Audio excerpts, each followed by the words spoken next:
And this is The Habits of Top Producers. I've been doing this work either in sales management, sales leadership, owning my own business and motivating and training salespeople, along with owning the license for a national sales training program, and then doing my own work. And I wrote a book in 2015 called Helping People Buy. And that's based on my observations of salespeople for over 40 years and the top producers in particular. What are the habits and traits that they have in common? And the good news is you can teach yourself these traits. I wrote the book Sales Success for the Rookie and Sales Success for the Seasoned Veteran and Sales Success for the Spiritual Salesperson as well. And they all had a theme of helping people buy. And they also had a theme of training your mind and having an approach that reminds you that you live in a universe, you live in a miracle. And this is something that most people forget.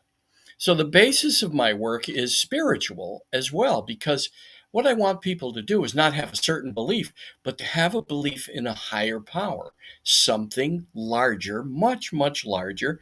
My guess is infinitely larger than what I call the acorn brain. You can see it on my shirt here. This is my trademark, the acorn brain. That little voice that operates in our head justifies all kinds of behaviors that don't serve us. And the thing about that voice is it lies. It lies. And let me tell you that there's also a lot of research about that voice and how to train your mind, which to me is wonderful because I've been talking about this since 2002, the acorn brain, after my near-death experience. And being on the other side, there was none of that little voice, by the way. This little acorn brain, this little voice, I give it a name. I won't share it here, but I give it a name other than the acorn brain. You could use the acorn brain. I give it a voice because it separates me from it. I begin to manage the voice. And research is proving with fMRIs that as people learn to manage that voice, new neural pathways open in the brain, in the prefrontal cortex. And people that are mostly negative or predominantly negative, and they're always waiting for the other shoe to drop, that things are too good to be true, they have a part of their brain that lights up with the negative thoughts. And when they're trained to run their mind with more positive thinking, they're given exercises so that they can begin to take control of that mind, their own mind. They reprogram it, and the fascinating thing is new neural pathways are recorded. They're opening up new neural pathways on the opposite side of the brain where the negative pathways are stored. And what happens over time is they more often default to the positive instead of the negative. So I've written a couple of books this year. One is No BS Coaching. Wake up from the BS you tell yourself. And the reason I wrote this is because in all the work that I've done with salespeople, most often they have a story.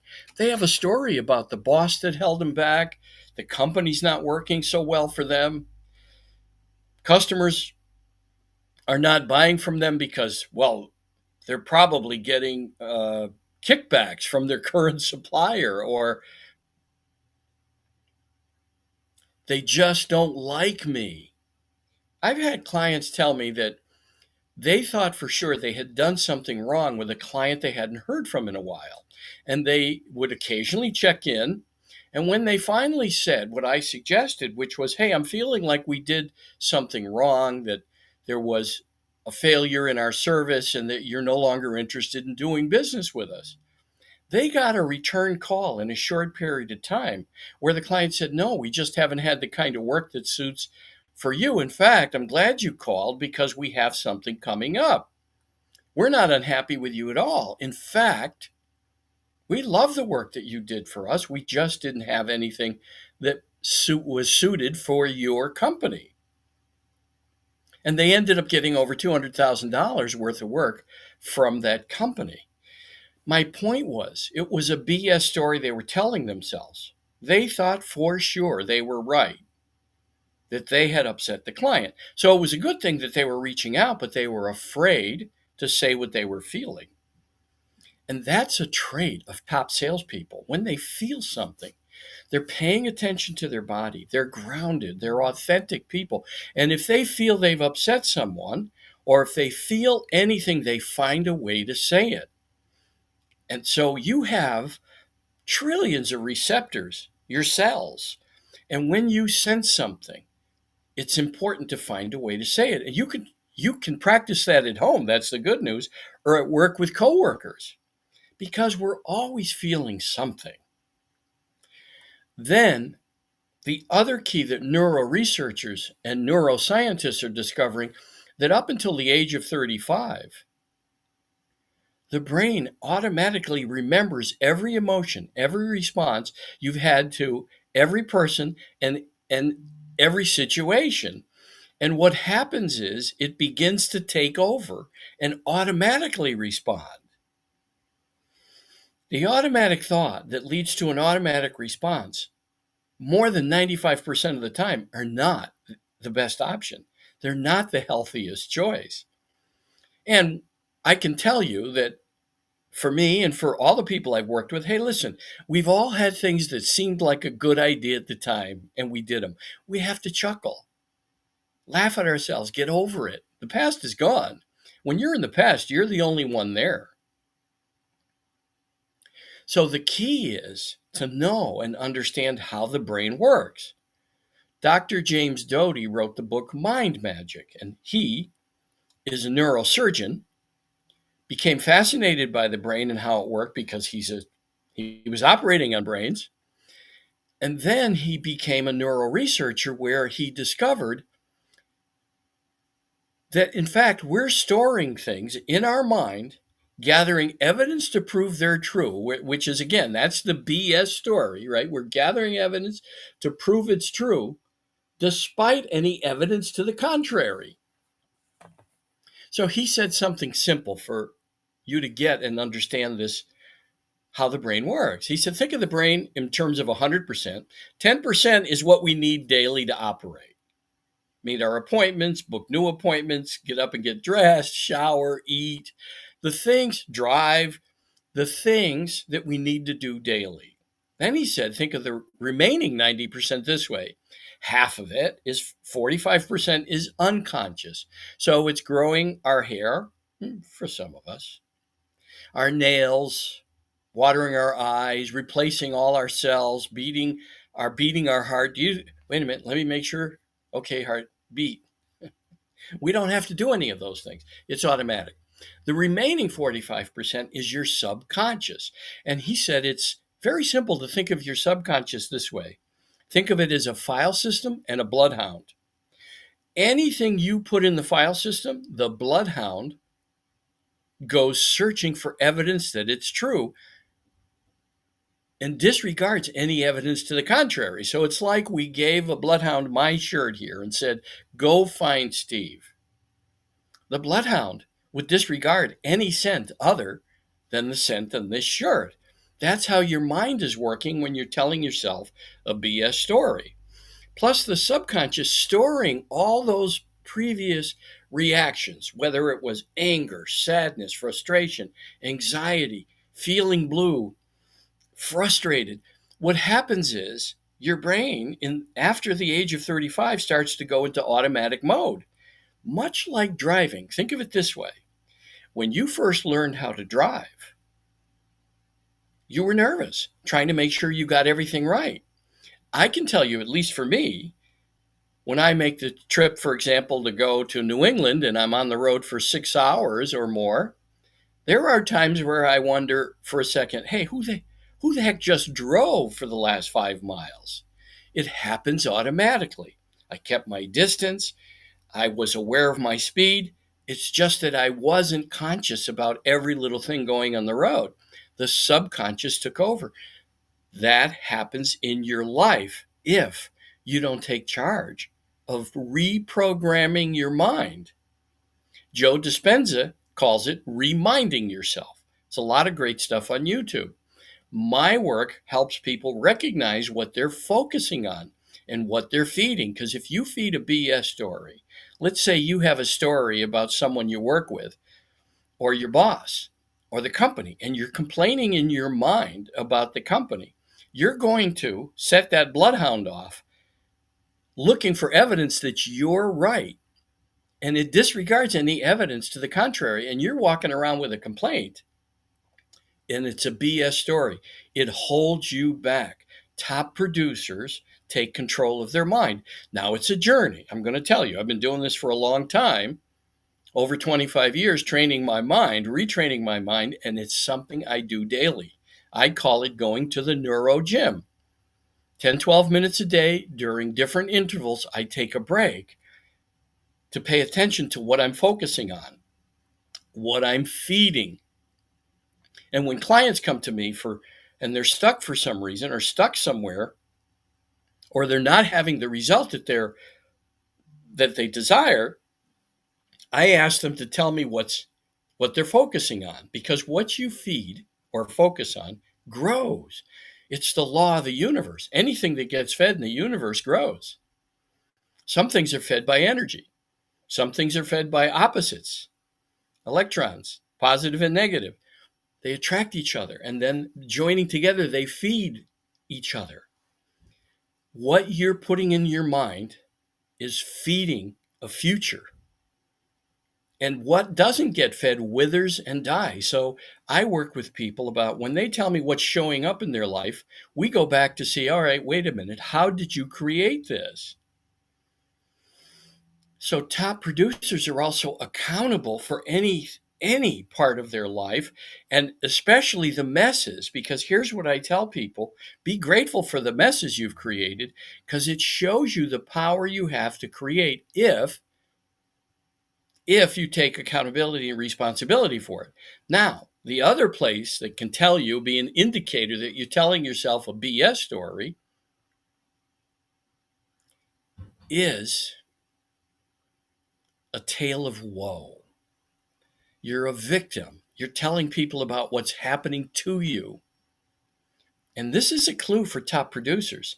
Top producers mostly operate in life is happening for them, not to them. To them is victim mode. If you're telling people stories about what the company did to you, what the boss did to you, what a competitor did to you, what the customer did to you, that's a tale of woe. And you're not taking responsibility for it, which denies your power to create, that you created that circumstance. Now, are there circumstances in life we cannot control? Yes, obviously. Then what's key is our response to it, is to have a healthy, positive response. And here's how you have that kind of response. The response that says, life is happening for me. Let me take a look at this. What can I learn from this? How can I grow? What changes is asking me to take or address? What new action can I take? Perhaps this is the wrong road, and life is telling me this is the wrong road. That's why things aren't working out.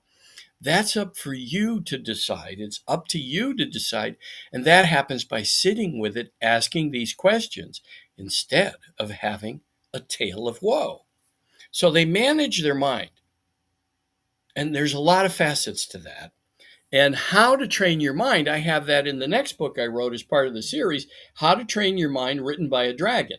Program Your Mind for Success.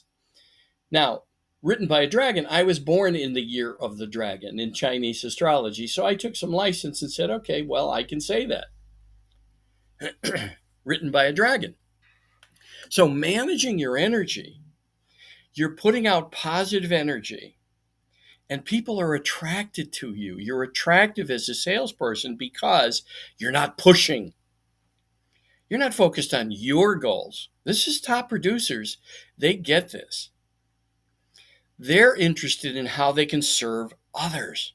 They're committed to find out if their company and this particular future client is a fit. Because when you bring customers on that aren't a fit, it's a struggle for both of you, and you end up hurting the reputation of the company. I'm fascinated by how many companies I go into and I say, well, let's look at your customer list. It tells a story. Every time I find the A plus customers, the A customers, the B customers. Then I find C customers and even D customers. And what happens is they're not teaching their salespeople to ask questions to help them disqualify the C's and D's up front. Maybe you all remember there was a time, maybe it was 8, 10 years ago, where fire your customer was a big deal.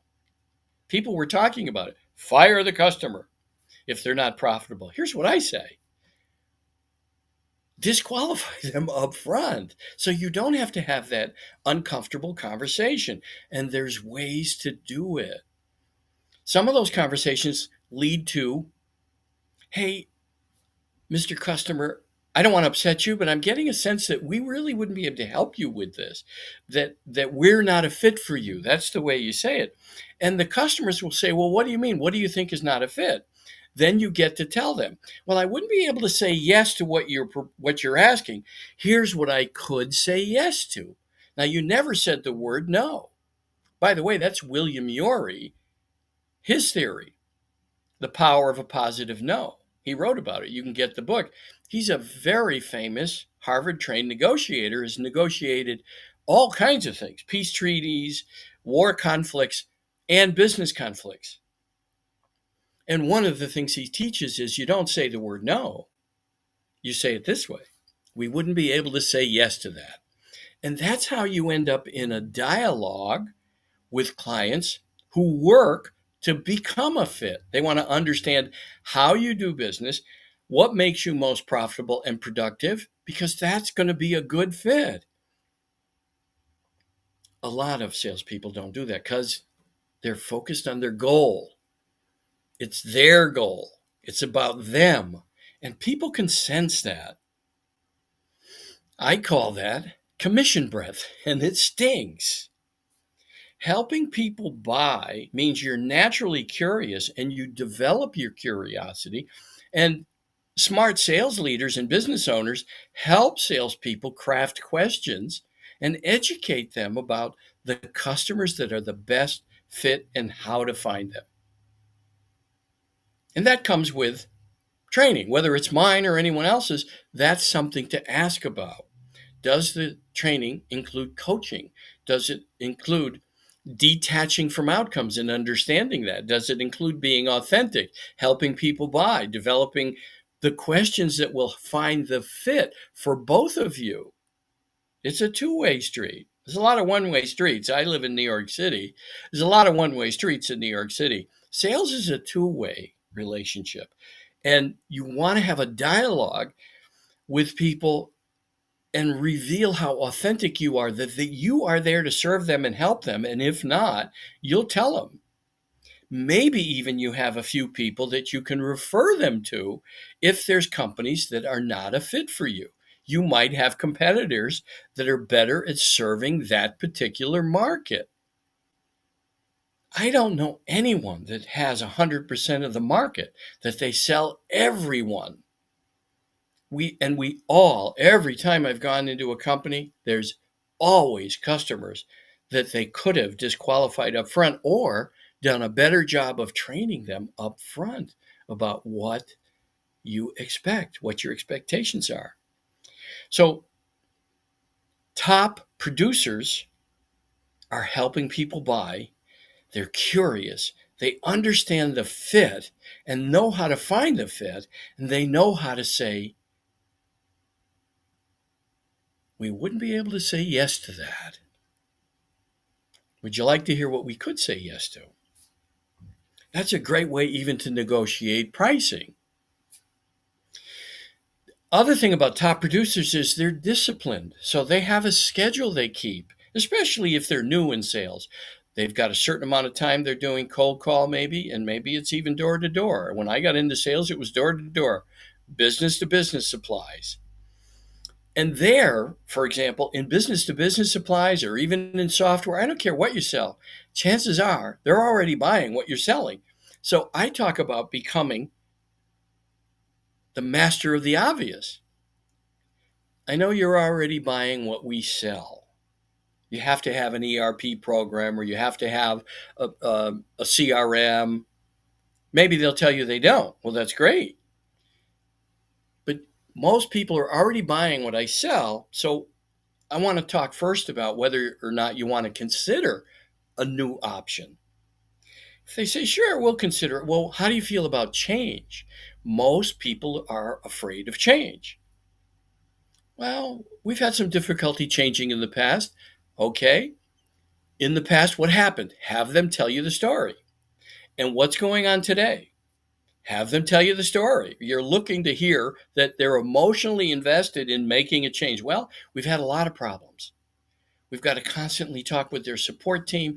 There's a lot of hiccups and glitches in the software. So now you have them. Well, tell me more about that when you say glitches.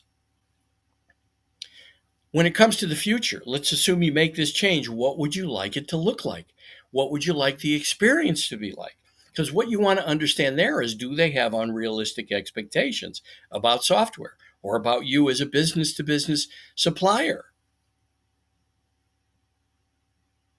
It doesn't matter what you sell. This is about learning to have a dialogue and looking to find the fit. The other thing about top producers is they're committed to work for their company and to serve their company and to serve their customers. They're not focused on money. They're not focused on their goals. They're focused on serving others. Dave Brown, who's one of the partners of Southwestern Consulting, which is a great training and coaching company that I'm a part of. I'm certified in their program. And mostly I'm looking for people that are a fit for their programs. And Dave Brown wrote the book Servant Selling. And it's very much in line with helping people buy. And he takes it to the next level. It's a great book. It's available on Amazon. One thing about Southwestern is we do free workshops to give people an idea about what we do, and then we can determine if it's a fit. Some people sign up for coaching and training right at those workshops. Some don't. We prefer leaders get in as well, not just their sales teams, because we want the sales leaders to be committed to learning and growing. But we do free workshops. We share valuable information with the world for free. It's part of what we commit to we have a company creed. These are all things to think about when it comes to, as you look at your company, as you look at your sales team. If some of the people are struggling, there's a disconnect somewhere. I suggest it's leadership, because you're not working with people. Let's say a salesperson did well for 5 years and they've gone flat for the last 2 or 3 years. It's time to have a conversation and ask them things like, hey, what were you doing when you were having those great years? What were some of the things you did daily? Because what do you want to get? What you want to get is people go back to the behaviors that worked. The results in sales are behavior based. It's not hard to figure out. It's not rocket science.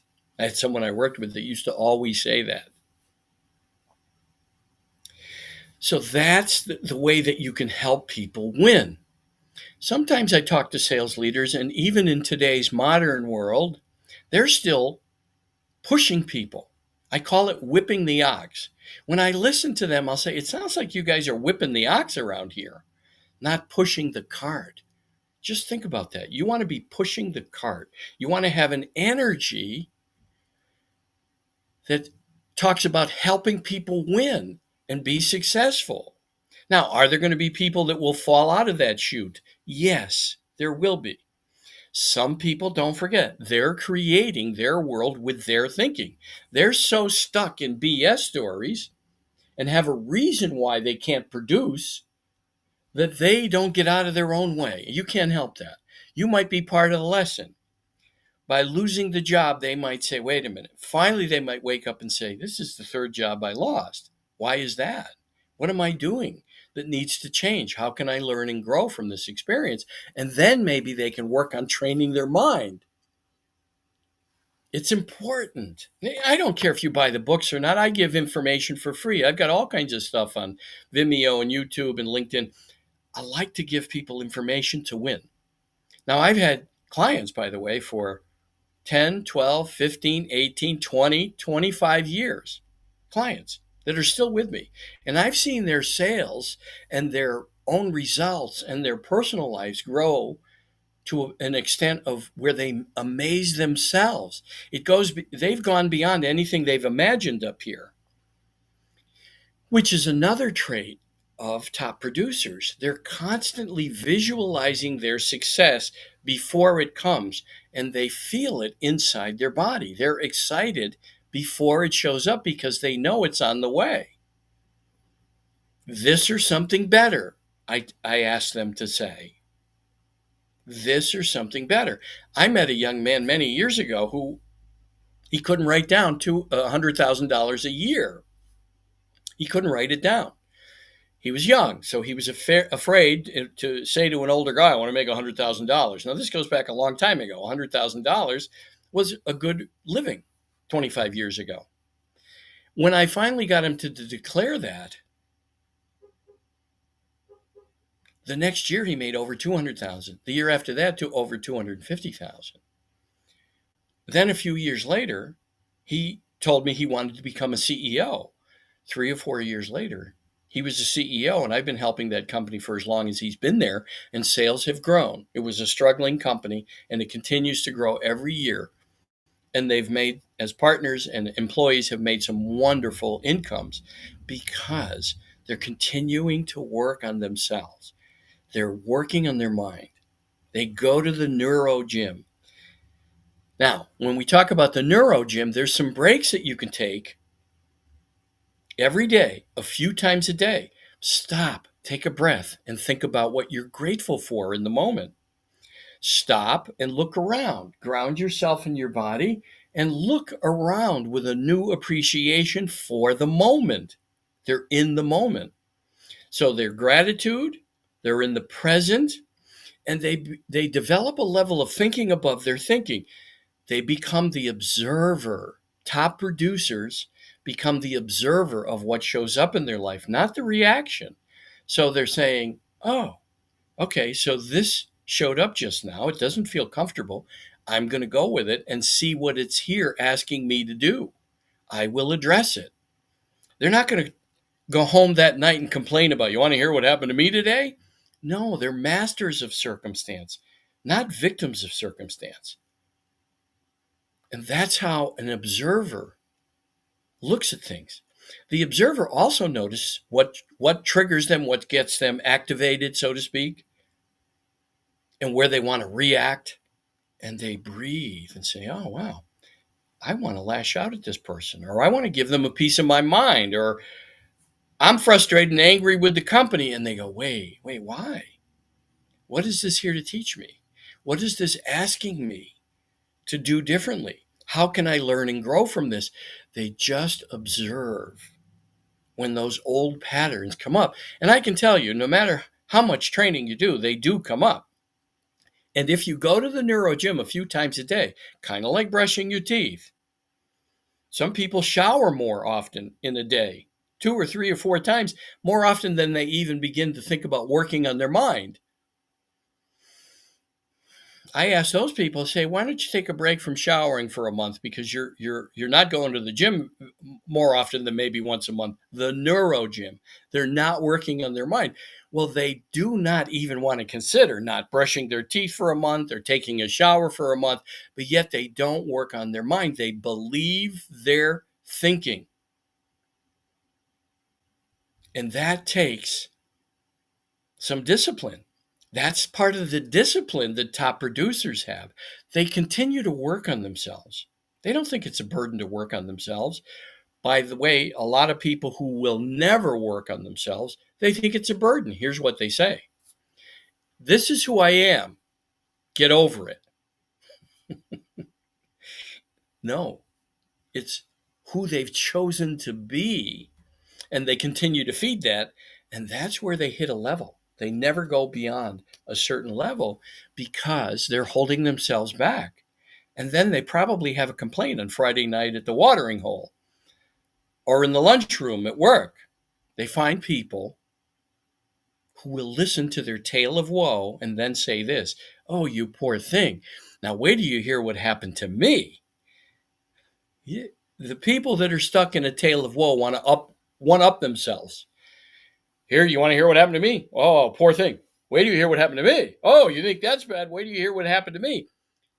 That is victim thinking, and they'll always stay there, which is okay as long as people aren't upset at themselves. That you can resign yourself to a certain level in life. That's okay. Fine. Hey, I make a comfortable living. I'm not going to go any further. I'm not going to do anything new. I'm just going to stay here till I retire and take a check. Okay, that's fine. If you have a desire, though, for something greater, to make a difference in the world or make a difference in your company, make a difference for your clients, then you're going to want to continue to grow. You're going to want to have an expansive energy. Now, by the way, physicists are proving, and they can't even explain it. I saw an article this morning, about they can't explain how the universe is expanding at such a rate. It's continuing to grow. We're living in something that's all energy.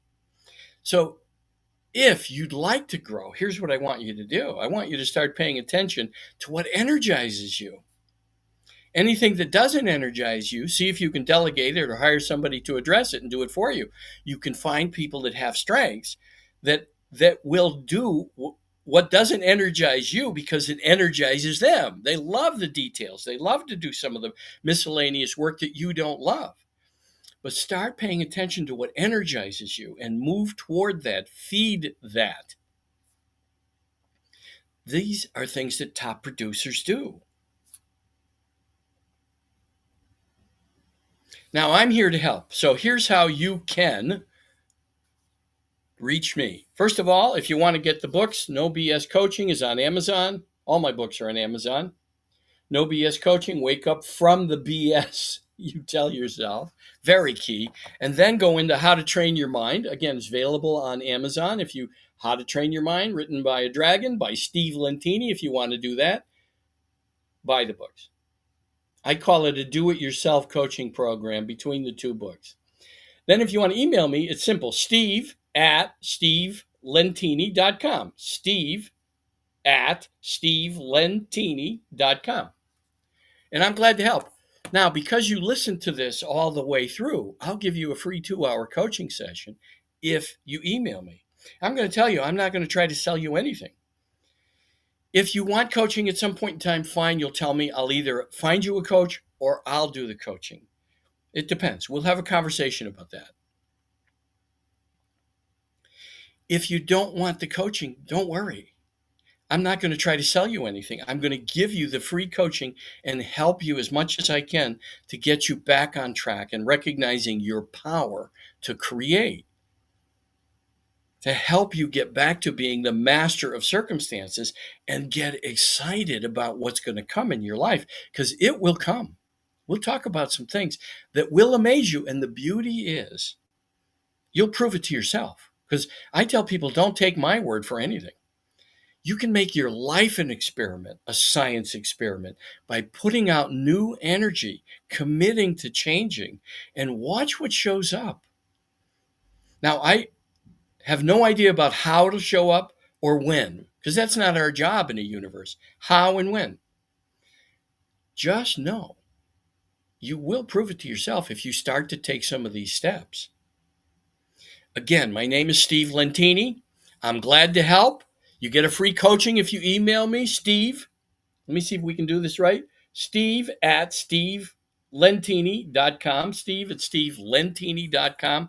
I'm glad to help. It's my gift. And by the way, if you don't want to use the free coaching, you can give it to someone else. You got to email me and say, hey, Steve, I gave that free coaching, 2-hour coaching, to Mary. And Mary's going to email you, and she's copied here. You would copy the person you're going to give the gift to. So you got a gift before Christmas that you can also give away if you want. And by the way, That free gift is in all my in these two books, and I have another book coming out shortly called In Plain Sight. There's a gift for free coaching in there. I love to give valuable information for free. I want to help people win. And my promise is I will not try to sell you anything. You may decide to buy it,